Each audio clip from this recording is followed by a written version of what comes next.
We are only 2 weeks away from the start of football season, so join me for the Hall of Fame game between the New York Jets and the Cleveland Browns, as we'll be live streaming the action then. More preseason streams to be announced soon.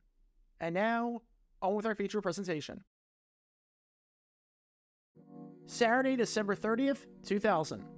For fans of the New Orleans Saints, this is one of the greatest days in the history of the franchise.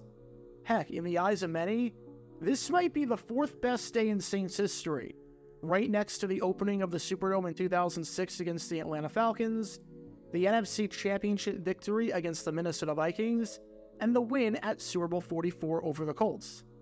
Because during this game against the St. Louis Rams, as in the defending Super Bowl champions and their NFC West rival, the Saints made history.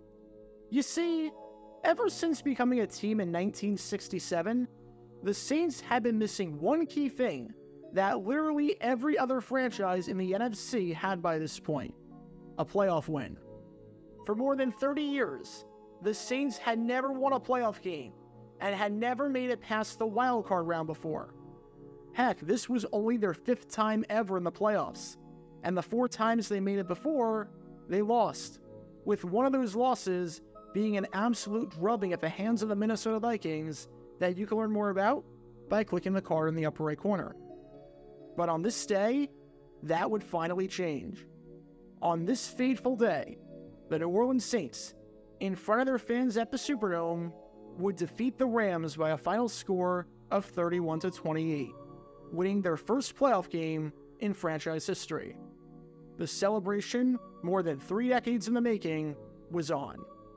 Now, was it easy? Absolutely not. The Saints never really seemed to make things easy, as even though the Saints led at 31-7 with 10 minutes left, in what seemed like an absolutely insurmountable lead, the Rams came back to make it 31-28, and in all likelihood, would have tied it or even won it had it not been for one of the worst muff punts ever, and a muff punt that still lives on in NFL history more than 2 decades later. But at the end of the day, a win is a win, and the Saints got it, donning their white jerseys and advancing to the divisional round of the playoffs for the first time in franchise history. Truly a historic and monumental day. However, you might have noticed something a bit weird about this game, and you may have noticed something that looked a little bit off. And that is the fact that even though the Saints are the home team, they're wearing their white jerseys. Usually, it's the other way around. The home team wears the colored jerseys, and the away team wears white. And honestly, with the lighting and everything, and the fact that this game took place in a dome, if I showed you clips of this game that didn't take place in your midfield where there's a giant Saints logo, and you knew nothing about the history of football and how this game played out, you might honestly think that the Rams were the home team, and I can't blame you. But for this game, even though the Saints wore black at home all season, they wore white. Why was that? Why did the Saints, for their most important game of the season and their most important game in franchise history, switch it up for the playoffs? Well, we're going to take a deep dive into this matter today, because it's more complicated than you might think, and this controversy might not be for the reason that you think, because there's a lot of misinformation that's been spread over the years. Because this is the story behind the bizarre uniform controversy at the 2000 wildcard game between the St. Louis Rams and the hometown New Orleans Saints.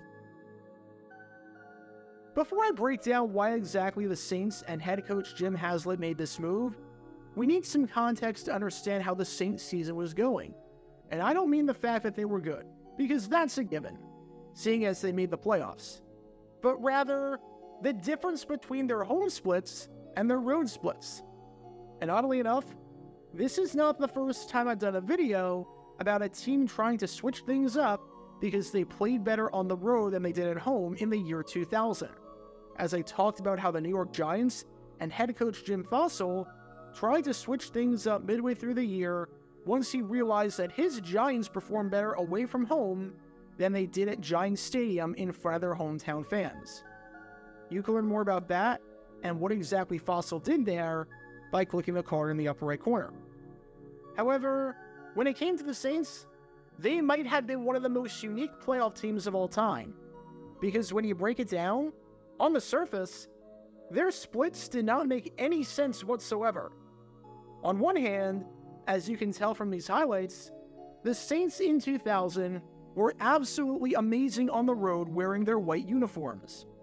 The Saints were 7-1 in games played away from the Superdome, with the lone loss coming back on September 17th against the Seattle Seahawks, meaning that the Saints actually entered the postseason on a 6-game road winning streak.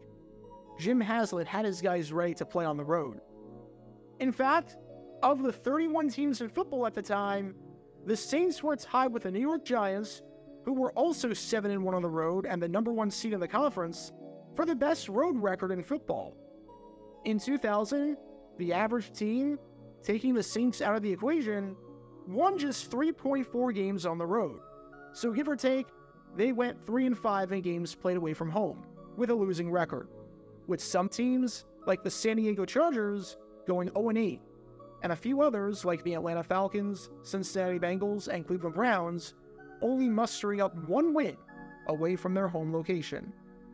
And here were the Saints, who were a dominant 7-1 team, and made the playoffs off of the strength of their road play. Consider this as well. 6 times all season, the Saints scored more than 24 points in a game. 4 of those games were on the road, and in road games, the Saints outscored their opponents 193-147, so they had a point differential of plus 46. Pretty good, if I do say so myself. So you would think that with a 7-1 record on the road, that they would be just as good at home, and would get a top 2 seed, and get a first-round bye, and be one of the best teams in football, right? Well, not quite. Because on the other hand, as you can tell from these lowlights, the Saints in 2000 were not so good at home wearing their black uniforms. The Saints finished the season with a 10-6 record overall, meaning that even though they were 7-1 on the road, they were just 3-5 in games played at home, with a point differential of just plus 3. This wasn't just odd for a team to be so good on the road and so dreadful at home. This was historically unique. In the entire history of the NFL, spanning all the way back to the first time that a postseason game was held in 1932, and not counting the 1982 strike-shortened season, when teams played a different number of home and road games, and when more than half the teams made the playoffs, and no one really knew what the heck was going on, the 2000 New Orleans Saints were the very first team in a full-length season to ever make the playoffs with a losing record at home. It speaks to just how good they were on the road that they were able to make the playoffs and overcome such a poor performance at home, especially as of late, seeing as they entered the playoffs with home losses in 3 of their last 4 games, including one in Week 17 in the regular season finale against the St. Louis Rams. Now you might be saying that they weren't that bad at home, seeing as 3-5 isn't terrible, and they had a positive point differential. However, those 3 wins were against the Carolina Panthers, the San Francisco 49ers, and the Atlanta Falcons.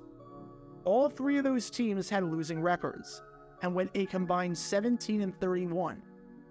In their 5 home games against teams with winning records that actually knew what they were doing, which is St. Louis, Detroit, Oakland, Denver, and Philadelphia, the Saints were not just 0-5, but were outscored 130-83, losing each game by an average of 2 possessions.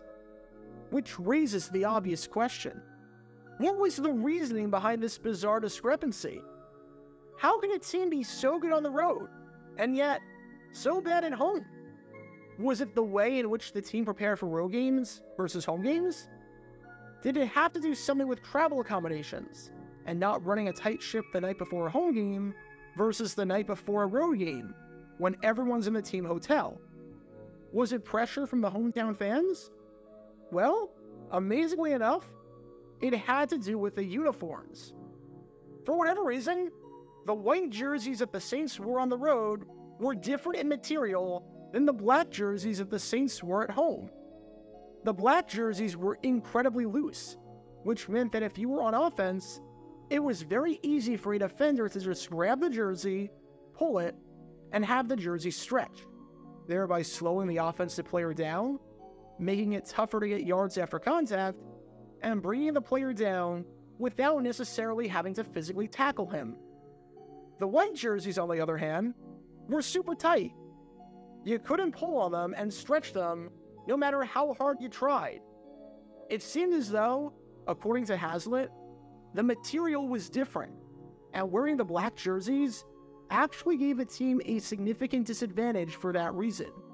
You see it with two-hand touch football if you ever played that at recess or with your buddies. It's way easier to touch a player and, in essence, tackle them when they're wearing a free-flowing shirt versus when they're not wearing a shirt at all. That's kind of what this was like. Now, you might be asking the obvious question. If the Saints knew about this problem, and if head coach Jim Hazlitt knew about this, then why didn't he do something about it? Why did he have the team wear black uniforms at home all season if that was the problem? Seems like a pretty obvious fix. If the jerseys stink, then don't wear them. Well, this was out of his hands during the regular season. Today, NFL rules are different, and you can mix and match jerseys at home and on the road whenever you want. Heck, you can see a season where at home, when you combine a home jersey, a road jersey, an alternate jersey, and a throwback jersey, you can see the same team wear 4 different jerseys at home over the course of 1 year. But back in 2000, it was a one-shot deal. You had to wear the same uniforms at home all season. So once the Saints locked in the fact that they were going to wear their black jerseys all season, as in the jerseys that slowed them down because they were way easier for defenders to hold and grab a piece of, they were stuck with that for the entire year. However, there was a catch to this. The catch was that if you make the postseason, you have the opportunity to reset and change it up. You are not confined to what you wore in the regular season. Granted, if you change it up, you had to change it up for the entire postseason, meaning that if, let's say, you were the Jacksonville Jaguars and you decided that you were going to wear black during the playoffs instead of white, since you wore white at home during the season due to the advantage it gave you over the first half of the year playing in the hot Floridian sun, but it doesn't really make an advantage in January, you have to wear black for the entire playoffs if you were at home. It was a one-shot deal. But you did get the opportunity to switch.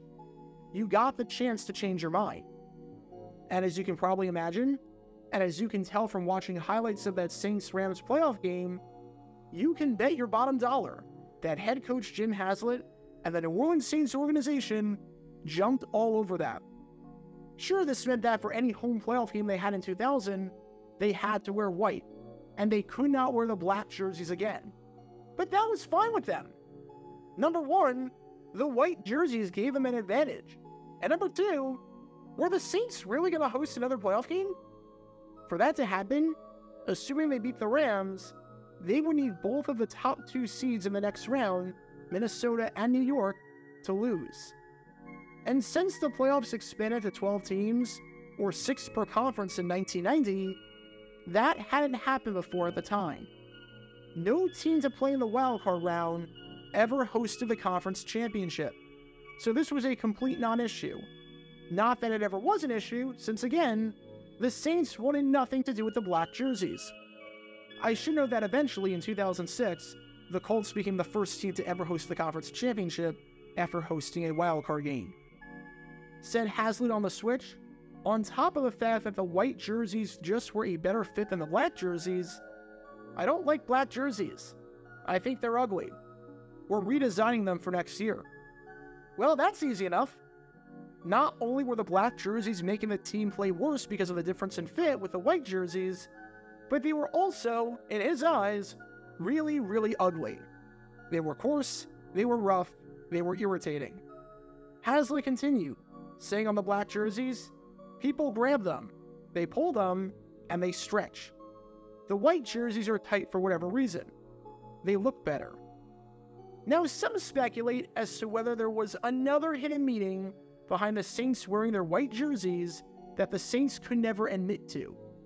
And that was the fact that Kurt Warner suffered a concussion the previous week against the Saints and was still dealing with the effects of the concussion going into this playoff game, especially since the schedule makers did the Rams no favors by having this game against the Saints come with one less day of rest and one less day for Warner to recover, with this game taking place on a Saturday instead of a Sunday. Although I can't really blame the NFL for that, because the Superdome had to host the Sugar Bowl a few days later. Some speculate that the reason the Saints wore the white jerseys was because the white jerseys would impact Warner, would mess with his head, and would be bright, making him feel pain in his head and making his play suffer as a result. However, despite the fact that this is literally the top comment on the NFL Throwbacks account as to why, I'm debunking that right now. I can't find anything reputable about that truly being the reason that this was the reason for the switch. Especially since Warner said afterwards that he felt fine, and the white jerseys did not make any difference whatsoever. Plus, no Rams player refuted Hazlett's statement. In their eyes, it was a non-issue. And on top of that, the Saints literally changed their uniforms in 2001, changing the design of their black look. What do you think is more logical? Hazlitt had the team wear white because the jerseys were just better? Or Hazlitt had the team wear white so that Warner's concussion symptoms would get worse, and they would have to wear white the entire postseason because of it? And to cover that up, he had the Saints change their uniforms for the 2001 season, playing the long game and costing the team money in terms of designing and focus grouping and whatnot, which he didn't even have to cover up in the first place, since there was nothing illegal about this, even if that was the real reason for it. Come on. One of these is way more logical than the other. The Kurt Warner concussion angle, I'm not buying it for 1 second. So if you ever wanted to know why, for their first playoff win in franchise history, the Saints wore white jerseys, well, now you know. The fit was better, there was a scientific reason for why the Saints were better in white than they were in black, and the black jerseys, in the eyes of their coach, were just ugly.